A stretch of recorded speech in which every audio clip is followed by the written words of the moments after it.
सभी का स्वागत है। आपके साथ चलिए नजर डालते हैं आज की प्रमुख खबरों पर। रुद्रपुर, हल्द्वानी और काशीपुर में गोविंद बल्लभ पंत की जयंती के उपलक्ष्य में कार्यक्रम का आयोजन। सुल्तानपुर पट्टी में नशीले इंजेक्शन के साथ महिला गिरफ्तार। आज से पितृपक्ष की हुई शुरुआत, अगले 16 दिनों तक चलेगा पितृपक्ष। रामनगर में ढीला चौकी इंचार्ज के खिलाफ पंचायत प्रतिनिधियों का प्रदर्शन। खटीमा में जल निगम के पंप निर्माण का ग्रामीणों ने किया विरोध। रुद्रपुर में बर्थडे पार्टी पर फायरिंग की स्टोरी लगाना युवक को पड़ा भारी। अब खबरें विस्तार से। हल्द्वानी स्थित राइस मिल में राइस मिल एसोसिएशन द्वारा आज उत्तराखंड वन विकास निगम अध्यक्ष कैलाश कहतौड़ी का स्वागत समारोह किया गया।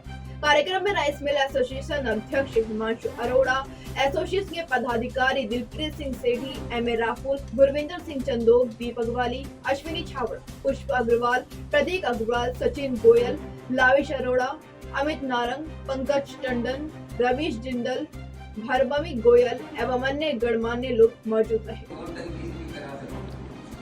आज करा रहा हूँ विधायक तो है नहीं, लेकिन बोलिए ना, आदमी कर्म करेगा तो निश्चित तौर पर कहीं कहीं से हो जाएगा। आपको विश्वास दिला रहा हूँ, मैंने 15% चेक दिला, 85% बैलेंस और निश्चित तौर पर आपका 50% भी जीवन में अचीव करने में पक्का है। मेरा व्यक्तिगत कुछ नहीं, तो जनहित के कार्य में मैं कह रहा हूँ। आज रुद्रपुर के आशुतोष विद्या मंदिर इंटर कॉलेज में आयोजित गोविंद बल्लभ पंत की जयंती कार्यक्रम में कृषि मंत्री गणेश जोशी ने पुष्प अर्पित कर उन्हें श्रद्धांजलि दी। साथ ही पंत जयंती आयोजन समिति द्वारा आयोजित कार्यक्रम में विभिन्न प्रतियोगिताओं के विजेताओं को सम्मानित किया गया। संवाददाता दुर्गेश तिवारी की रिपोर्ट है। जैसे मेरे संज्ञान में आया, मैंने रात को 11 बजे डिस्ट्रिक्ट मजिस्ट्रेट और एसएसपी को हमने वहाँ पर बुलाया था। हमने कहा कि इस जिले अधीक्षक के खिलाफ कार्रवाई की संस्तुति करें, क्योंकि बिना जिले अधीक्षक की मिली भगत के नहीं हो सकता और उसमें सख्त से कार्रवाई की जाएगी, ये मैं आपसे कहना चाहता हूँ। आज हरित क्रांति के जनक और एशिया के नंबर 1 रहे पंतनगर यूनिवर्सिटी के संस्थापक, संयुक्त प्रदेश के प्रधानमंत्री, उत्तर प्रदेश के पूर्व मुख्यमंत्री और चौथे गृह मंत्री जी की 132वीं जयंती के कार्यक्रम पर आने का मौका मिला। और अक्सर देखने में क्या आता है कि हम महापुरुषों की जन्मदिवस मनाते हैं तो एक कार्यक्रम करते हैं और फिर अगले साल की याद करते हैं। मैंने लोगों से अनुरोध किया है कि आज हम संकल्प लें। आज तराई का जो उत्थान हो रहा है उसकी नींव आपने ही डाली थी, काशीपुर की बाढ़ की स्थापना आपने की थी, और पहली बार जब आप पैरवी करने के लिए कोर्ट में गए तो एक साधारण धोती पहनकर आप गए थे। आपने एक आदर्श स्थापित किया था, हमें उनके जीवन से प्रेरणा लेनी चाहिए। काशीपुर क्षेत्राधिकारी के कार्यालय में जसपुर विधायक आदेश चौहान ने क्षेत्राधिकारी वंदना वर्मा को जसपुर और काशीपुर में बढ़ते नशे को लेकर ज्ञापन सौंपा और कहा कि इस विषय पर जल्द ही संज्ञान ले। इस दौरान कांग्रेस महानगर अध्यक्ष मुशर्रफ हुसैन ने भी काशीपुर में लगातार नशे और स्मैक की शिकायतों के बढ़ने की बात कही। मेरा इसे ज्ञापन नहीं होगा, मेरी तो मांग है कि हमारा क्षेत्र जो है नशे से मुक्त होना चाहिए, क्योंकि आज छोटे छोटे बच्चे स्मैक ले रहे हैं, कैप्सूल खा रहे हैं, कच्ची शराब पी रहे हैं, जिससे कि बच्चे गलत आदतों में पड़ते जा रहे हैं और उसकी वजह से चोरियाँ बढ़ रही हैं। मेरे जसपुर विधानसभा में कम से कम पानी की जो मोटर जो ट्यूबवेल थी उसमें 50 से 60 मोटर चोरी गर्मियों में हुई, जिनकी रिपोर्ट दर्ज नहीं है। क्योंकि वजह क्या है कि आदमी सोचता था कि यार कुछ तो थाने पहुँचते भी हैं तो उनकी लिखी नहीं जाती या कुछ पहुँच ही नहीं पाते बेचारे, लेकिन उनकी मजबूरी है जो नशे की उसकी लत में पड़ गया, उनकी मजबूरी है नशा करना, क्योंकि घर से पैसा मिलेगा नहीं। तो इसलिए उस मजबूरी को रोकना है, उन बच्चों को बिगड़ने से रोकना है। इसलिए मैडम से मेरी बात हुई, मैंने उनसे कहा कि जब तक हम इसको नहीं रोक पाए, मतलब हमारी भी जिम्मेदारी उतनी है जितनी प्रशासन की, तो उनको जगाना, उनको बताना कि कहाँ का क्या कारोबार हो रहे हैं, उसको लेकर हम सब लोग यहाँ आए कि काशीपुर में, खड़गपुर, देवीपुरा में बहुत शराब बिकती है, लक्ष्मी पट्टी में बिकती है, डंकियों में बिकती है, रामपुरा में बिकती है, मेरे डाम में बिकती है, अंगदपुर, देवीपुरा, कलियावाला, एक गाँव नहीं और सब में बिक रही है। और यहाँ मंडी के पीछे 20 साल से बिक रही है, वहाँ आप जाइए तमाम शराब ही शराब। तो मेरा कहने का मतलब इसको रोकने को जन जागरण होना चलेगा, जनता में भी मतलब जागरण होना चाहिए कि भाई इस तरह जनता भी जागरूक हो कि ये अवैध काम बंद हो जाए। आज यहाँ सीओ ऑफिस में माननीय विधायक आदेश चौधरी और काशीपुर का महानगर अध्यक्ष तो हमने कांग्रेस पार्टी के सभी कार्यकर्ताओं ने आज मैडम को सीओ ऑफिस में आकर एक ज्ञापन दिया।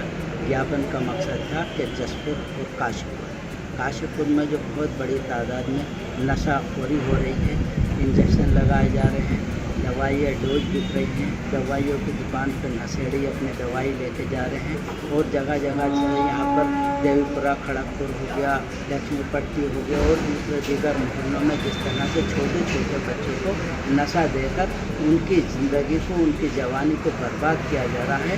हमारी पुलिस प्रशासन से आज ये मांग की गई है कि काशीपुर और जसपुर को नशा मुक्त किया जाए। पुलिस प्रशासन इनमें सक्रिय होकर ऐसे नशेड़ियों को पकड़े ताकि आने वाले बच्चों का भविष्य उज्ज्वल हो। आज ये माननीय विधायक जी जसपुर विधानसभा आए थे और मुझे कुछ समर्थक साथ में आए थे। इनके द्वारा एक ज्ञापन दिया गया है और काशीपुर और जसपुर क्षेत्र में जो अवैध शराब है, कच्ची शराब है, इसके अलावा जो मादक पदार्थों की तस्करी है, इसके संबंध में इनके द्वारा शिकायत दर्ज की गई है ज्ञापन के माध्यम से। और कुछ इसमें इनके द्वारा कुछ और जानकारियाँ भी दी गई हैं, जो महत्वपूर्ण जानकारियाँ दी गई हैं। मेरे द्वारा इसमें पूरा प्रयास किया जाएगा कि जो भी ज्ञापन दिए हैं उसका निराकरण किया जाए। जो भी लोग क्षेत्रों में अवैध शराब, कच्ची शराब और जो नशे का कारोबार कर रहे हैं, इन पर लगाम लगाई जाएगी, इन पर कार्रवाई की जाएगी और ज़्यादा सबूत इकट्ठा करके इन पर बड़ी कार्रवाई जैसे कि कैंसर एक्ट में बनाना, गुंडा एक्ट में कार्रवाई करना, ये भी की जाएगी। कहाँ हैं सब लोग? शाम की चाय तो एक साथ होनी चाहिए, सब लोग एक साथ बैठना ही नहीं चाहते। पापा, try this. लो, सब लपक लिए।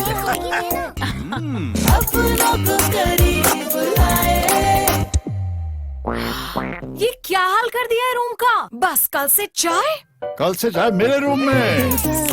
देवरपन नमकीन अपनों को करीब ला। सुल्तानपुर पट्टी चौकी पुलिस ने एक महिला को प्रतिबंधित 75 नशीले इंजेक्शन के साथ गिरफ्तार किया है। संवाददाता शुभम गंभीर की रिपोर्ट। देखिए, ये अभियान यहाँ पर हमारा चल रहा है। जो नई वाली जनरेशन है, इन लोगों पर ये अवैध तरीके से जो इस प्रकार के इंजेक्शन आदि कर रहे हैं, तो छोटे बच्चों को जो है ये ख़राब कर रहे हैं। और जिनमें बच्चों की आदत अगर ये पड़ जा रही है इसकी, तो ये बहुत ही ज़्यादा जो है आगे के लिए, उनके जीवन के लिए खतरा बना हुआ है। तो इसी के अनुसार पर हमारे समय समय पर जो अभियान चलाए जा रहे हैं। कल एक रिहाना बेगम नाम की एक लेडीज़ है, ये गड्ढा कॉलोनी सुल्तानपुर पट्टी में, तो उसके घर से अवैध तौर पर जो है 75 ये जहरीले इंजेक्शन पाए गए हैं, जिसको जो है गिरफ्तार कर लिया गया है और आगे की वैधानिक कार्रवाई की जाएगी। हिंदू धर्म में पितृपक्ष का बहुत अधिक महत्व है। गौरी पंचांग के लेखक ज्योतिर्विद पंडित दिनेश चंद्र पांडे ने बताया कि आज से पितृपक्ष की शुरुआत हो गई है और यह 25 सितंबर को सर्व पितृ अमावस्या तथा पितृ विसर्जन के साथ ही खत्म होगा। संवाददाता हेमंत सिंह मेहरा की रिपोर्ट। काशीपुर में जीवी पंथ पार्क में आज सरदार गोविंद बल्लभ पंत की जयंती के उपलक्ष्य में भारत रत्न पंडित गोविंद बल्लभ पंत स्मारक समिति द्वारा एक कार्यक्रम आयोजन किया गया, जिसमें संयोजक दिलीप मेहरोत्रा, सह संयोजक MS रावत, महामंत्री गौतम मेहरोत्रा द्वारा पंत जी की याद में कुछ शब्द कहे गए। इस कार्यक्रम के दौरान रक्तदान शिविर का आयोजन भी किया गया। कार्यक्रम में मेयर उषा चौधरी, विधायक त्रिलोक सिंह चीमा, नगर आयुक्त विवेक रॉय, गगन काम्बोज, इंदुमन आदि काशीपुर के अन्य गणमान्य लोग मौजूद रहे। पंडित जी का जन्म अल्मोड़ा में हुआ। उसके बाद उन्होंने अपना LLB इलाहाबाद से करके प्रैक्टिस काशीपुर में शुरू करी। उसके बाद उन्होंने जो है अपना स्वतंत्रता के लिए जो लड़ाई लड़ी थी, वो लड़ाई लड़ी और उनका बड़ा योगदान रहा हमारे इंडिपेंडेंस में। और उसके बाद जब इंडिपेंडेंस के बाद वो अपना उत्तर प्रदेश के पहले चीफ मिनिस्टर रहे और उन लोगों का जो है एक विजन था, जिसकी वजह से जिस तरह का भारत उन्होंने निर्माण करना है, जिसमें उन्होंने एक गुड एडमिनिस्ट्रेटर और एक ईमानदारी से अपना जो भी अपना रोल था चीफ मिनिस्टर वो निभाया। सूरत चौकी इंचार्ज राजेंद्र प्रसाद ने हरियावाला चौराहे पर वाहन चेकिंग के दौरान बाइक सवार 3 युवकों के पास से चोरी की 5 बाइकें बरामद कर उन्हें गिरफ्तार किया है। संवाददाता दीपक चौहान की रिपोर्ट। बाइक चोरी की घटनाओं पर हम लोगों ने रात्रि में सघन चेकिंग अभियान चलाया और ये हमारा जो है लगातार, चूँकि अपराधियों की जो निगरानी और धरपकड़ के लिए हम लगातार चेकिंग वगैरह करते रहते हैं रात को। तो इसी क्रम में कल एक बाइक जो हम चेक कर रहे थे तो उस पर 3 लड़के सवार थे। एक अरुण कुमार जो कि ठाकुरद्वारा का रहने वाला है, दूसरा युगराज गढ़ी नेगी का रहने वाला है और तीसरा रवि कुमार जो कि अफजलगढ़ थाना क्षेत्र बिजनौर का रहने वाला है। तो ये तीनों लोग जिस बाइक पर सवार थे उसके कागजात नहीं दिखा पाए और उस कागजात नहीं दिखा पाए तो जब इनसे पूछताछ की गई तो इनके द्वारा बताया गया कि जो ये बाइक है जिस पर वो सवार थे वो चोरी की बाइक थी जो इन्होंने KVR के पास से चुराई हुई थी और जिसका मुकदमा हमने थाना कुंडा में लिखा हुआ है। तो फिर इनको और इनसे पूछताछ की गई तो इनके द्वारा बताया गया कि इससे पूर्व में भी इनके द्वारा रामनगर क्षेत्र से एक बाइक चोरी की गई है, एक खड़गपुर देवीपुरा ITI थाना क्षेत्र से चोरी की गई और 2 बाइकें ठाकुरद्वारा से चोरी की गई जो इन्होंने बताया कि हमने कहीं छुपा कर रखी हैं तुमाड़िया डाम क्षेत्र में। तो फिर वो 4 बाइकें भी इनसे बरामद की गई हैं। तो ये कुल 3 अभियुक्त हैं और इनके पास 4 बाइक तो बाहर की हैं और एक मोटरसाइकिल जो थाना कुंडा से चोरी हुई। तो कुल 5 बाइकें इनसे बरामद हुई हैं। अभी आपराधिक इतिहास जान रहे हैं और संभवतः इन्होंने मतलब चोरियां तो की होंगी क्योंकि अभी इनका आपराधिक इतिहास बाकी थानों से भी और इनके जैसे कि अफजलगढ़ से भी और ठाकुरद्वारा से भी अभी जानकारी कर रहे हैं जहाँ के ये रहने वाले हैं 2 अभियुक्त। एक तो हमारे गढ़ी नेगी का ही रहने वाला है उधम सिंह नगर का। तो ये इनके बारे में अभी जानकारी जुटाई जा रही है। हल्द्वानी के तिकोनिया स्थित पंत पार्क में गोविंद बल्लभ पंत समिति द्वारा भारत रत्न पंडित गोविंद बल्लभ पंत की 135वीं जयंती मनाई गई, जिसमें हल्द्वानी मेयर जोगेंद्र रौतेला, विधायक सुमित हृदय, SDM मनीष कुमार सिंह, कार्यक्रम की संयोजक रेणु जोशी, गोपाल रावत, कांग्रेस प्रदेश प्रवक्ता दीपक बलियूटा समेत कई गणमान्य लोग उपस्थित रहे। संवाददाता दीपक अधिकारी की रिपोर्ट। भारत रत्न पंडित गोविंद बल्लभ पंत जी की आज 135वीं जयंती है। सर्वप्रथम मैं इस महान स्वतंत्रता संग्राम सेनानियों को और संयुक्त प्रांत के प्रथम मुख्यमंत्री व उत्तर प्रदेश के प्रथम मुख्यमंत्री और साथ में गृह मंत्री रहे, जिनका इस पर्वत श्रृंखला के लिए बहुत बड़ा योगदान है, उनको अपनी श्रद्धासुमन अर्पित करता हूँ। और साथ ही जैसी उनकी आकांक्षाएं थी, जैसा उनका दर्शन था, उस हिसाब से उत्तराखंड राज्य का निर्माण होना अति आवश्यक है। मैं उनको अपनी श्रद्धासुमन अर्पित करता हूँ। देखिए, पंडित गोविंद बल्लभ पंत जी की आज जयंती है और ऐसे में हम उनको नमन करते हैं, प्रणाम करते हैं। पंडित गोविंद बल्लभ पंत जी की जयंती के शुभ अवसर पर मैं यहाँ पर सुधारों में बड़ा योगदान दिया और उन्हीं की सरकार में यूपी टेनेंसी एक्ट पास हुआ था। मेयर डॉक्टर जोगेंद्र पाल सिंह रौतेला जी मैं और हमारे अपील करता हूँ लोगों से कि जो कुमाऊं के हमारे प्रदेश समाज के लिए, प्रदेश के लिए क्या उसको गोपाल रावत जी जीवन में उसका और राहुल सिंहवाल जी की। नहीं, देखिए, ये तो हमारे महान स्वतंत्रता संग्राम सेनानियों में से एक है। भारत रत्न है, उत्तर प्रदेश के मुख्यमंत्री रहे, हमारे देश के रक्षा मंत्री रहे और जिस प्रकार से कुली बेगार आंदोलन से शुरुआत करके भारत की आज़ादी में की लड़ाई में जो महत्वपूर्ण योगदान उनका रहा वो कभी नहीं भुलाया जा सकता। आने वाली पीढ़ियां आज भी जब गोविंद बल्लभ पंत जी का नाम आता है तो सम्मान से और एक मन में भाव आता है। और ऐसे लोगों की आज इस देश में कमी है जो देशवासियों को एक मंच पे एकत्रित करके, संगठित करके एकजुटता का संदेश देते हैं। बात करें पंडित गोविंद बल्लभ पंत जी जो आज भी लोगों की स्मृति में है, यादों में है। जो उनकी एक बात कि उनका ये मानना था, हिंदी भाषा ही नहीं भावों की अभिव्यक्ति है जिसका प्रचार प्रसार रोका नहीं जा सकता। और स्वतंत्रता संग्राम के साथ साथ जो उनका योगदान इस पर्वतीय क्षेत्रों के लिए, पर्वतीय श्रृंखला के लिए रहा, वो भूला नहीं जा सकता। और आज उनके आदर्शों को मानते हुए हमें उनके पथ पर चलना चाहिए और ये संकल्प लेते हैं हम आज इस अवसर पर कि एक उनके बताए हुए मार्गों पर हम चलें जो उन्होंने पर्वतीय क्षेत्रों के विकास के लिए जो कार्य किए। और आज के इस अवसर पर, क्योंकि आज मैं देखता हूँ पूरे विश्व को, भारत को और सभी को पर्यावरण बचाने की ज़रूरत है, तो इस संकल्प के तौर पे कि हम लोग पर्यावरण भी बचाएं और हमारे भारत रत्न स्वर्गीय पंडित गोविंद वल्लभ पंत जी के बताए हुए मार्गों पर हम चले। खटीमा के सितारगंज रोड स्थित लोहिया पुल के पास एक धार्मिक स्थल पर जल निगम के पंप हाउस बनाने के कार्य को रोकने हेतु स्थानीय ग्रामीण एकत्रित हुए। वहीं मौके पर नानक मत्ता विधायक गोपाल सिंह राणा व खटीमा उप जिलाधिकारी रविंद्र सिंह बिष्ट, तहसीलदार शुभांगिनी सहित भारी पुलिस बल भी मौके पर पहुंचा। संवाददाता गुरदीप सिंह की रिपोर्ट। ये डबल स्टैंडर्ड यहाँ भी तोड़ दिया आपने, आपने तो तोड़ा? मैंने तोड़ा, जो तोड़ा वो तो प्रशासन ने तोड़ा है।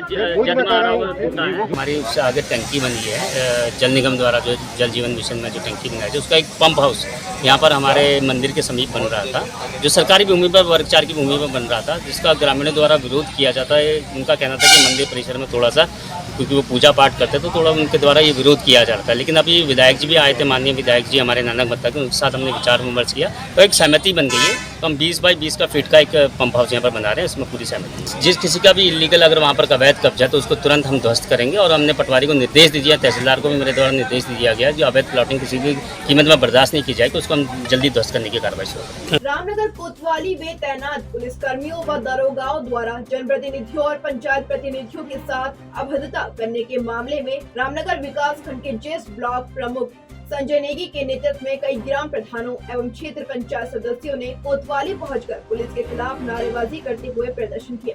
संवाददाता कैलाश सुयाल की रिपोर्ट।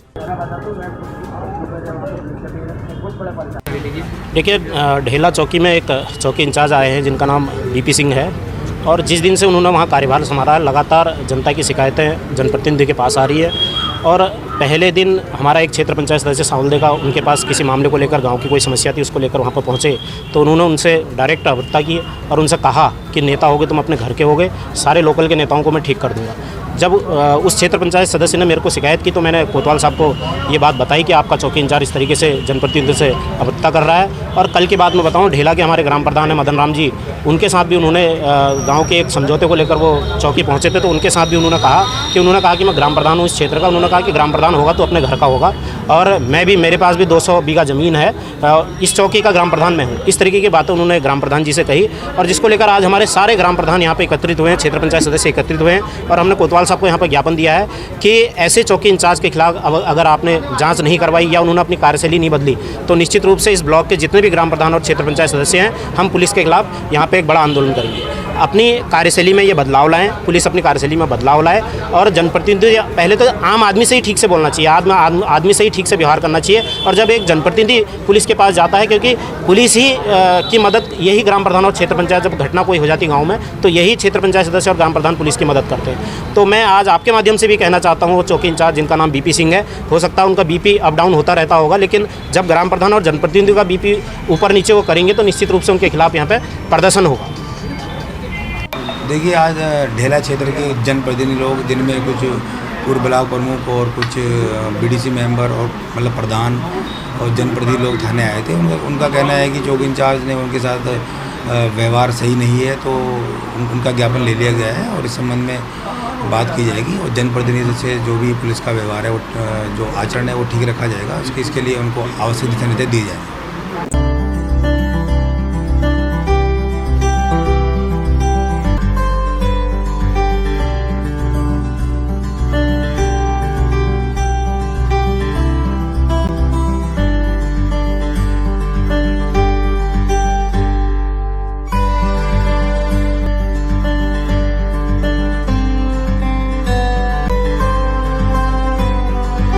रुद्रपुर कोतवाली क्षेत्र में दोस्त की बर्थडे पार्टी में 4 बार रिवॉल्वर से फायरिंग करना और उसका वीडियो अपने सोशल अकाउंट के स्टेटस में लगाना एक युवक को भारी पड़ गया। मुखबिर द्वारा वीडियो दिखाने पर पुलिस ने आरोपी के खिलाफ मुकदमा पंजीकृत कर जांच शुरू कर दी है। संवाददाता दुर्गेश तिवारी की रिपोर्ट। इसमें एक ये फायरिंग का मामला अभी प्रकाश में आया था रुद्रपुर थाना क्षेत्र में, तो इसमें एक अभियोग पंजीकृत किया गया है दोषी के विरुद्ध, और इसमें कड़ी कार्रवाई की जाएगी। और आपके चैनल से हम ये मैसेज भी देना चाहते हैं कि जो वेपन इशू किए जाते हैं वो एक ड्यू प्रोसेस के तहत आपकी सुरक्षा के लिए हैं, और उसका किसी भी तरह से आप अगर गैर जिम्मेदाराना प्रदर्शन करेंगे और हर्ष फायरिंग करेंगे तो उसमें कड़ी कार्रवाई की जाएगी। और इस प्रकरण में भी हम लोग कड़ी कार्रवाई करेंगे। सर कितने आरोपियों के खिलाफ मुकदमा दर्ज है? फिलहाल इसमें एक ही आरोपी के खिलाफ नामजद मुकदमा लिखा गया है। उस पर जो भी इन्वेस्टिगेशन होती है आगे, उसमें जो भी अन्य लोग भी यदि प्रकाश में आते हैं तो उनके विरुद्ध भी कार्रवाई की। रामनगर के ऊट-पड़ाव क्षेत्र में रहने वाली एक अध्यापिका के बंद पड़े घर से अज्ञात चोरों ने लाखों रुपए की नकदी के साथ ही जेवरात चोरी कर लिए। अध्यापिका ने बताया कि चोर उसके घर में लगे सीसीटीवी कैमरे की डीवीआर भी चुरा कर ले गए। फिलहाल घटना की सूचना पर पहुंची पुलिस ने जांच शुरू कर दी है। संवाददाता कैलाश सुयाल की रिपोर्ट। आज 112 पे सूचना मिली थी कि एक खताड़ी में एक महिला के यहाँ घर में चोरी हुई है। कुछ सूचना पर पुलिस द्वारा मौका मुआयना किया गया है और तहरीर मिलने पर इसमें वैधानिक कार्रवाई की जा रही है। काशीपुर कोतवाल मनोज रतौड़ी के नेतृत्व में कोतवाली पुलिस टीम द्वारा चलाए जा रहे चेकिंग अभियान के तहत पुलिस ने 2 अभियुक्तों को अवैध तमंचा 315 बोर और एक जिंदा कारतूस के साथ गिरफ्तार किया है। ये बाटला वाली में था सर। थाना क्षेत्र में पिछले कुछ दिनों से चोरियों की संज्ञान मारी थी, तो हमारे द्वारा कल सुरक्षा करते हुए बांसवाड़ा ये छोटा चौकी इंचार्ज ने 2 लोगों को पकड़ा है, 2 लोगों को पकड़ा है, जिनके कब्जे से 2 तमंचे बरामद हुए अलग और चोरी का सामान से बरामद हुआ है, जिनको न्यायिक हिरासत में लेके माननीय न्यायालय पेश किया। अल्मोड़ा में चौखुटिया पुलिस ने ब्लॉक के विभिन्न स्कूलों के स्काउट गाइडों को नशे के विरुद्ध जागरूक करने हेतु उत्तराखंड पुलिस ऐप के संबंध में विस्तृत जानकारी दी। संवाददाता हेमंत सिंह मेहरा की रिपोर्ट। एक उत्तराखंड पुलिस ऐप एक ऐसा ऐप है जिसमें आप लोगों को 15 प्रकार की सुविधाएं मिल रही हैं। अगर आप लोग नोट कर लें, Uttarakhand police app play store पर फ्री डाउनलोडेड है। ठीक है, आप लोग उत्तराखंड पुलिस ऐप लिखोगे तो वो ऐप आ जाएगा। आप लोग इंस्टॉल करेंगे तो उसके अंदर आपको 15 प्रकार की सुविधाएं मिल रही है। 15 प्रकार की सुविधाएं क्या मिल रही है? आज के लिए इतना ही। उत्तराखंड से जुड़ी तमाम खबरों के लिए जुड़े रहिए सुरागीलाल न्यूज के साथ। धन्यवाद।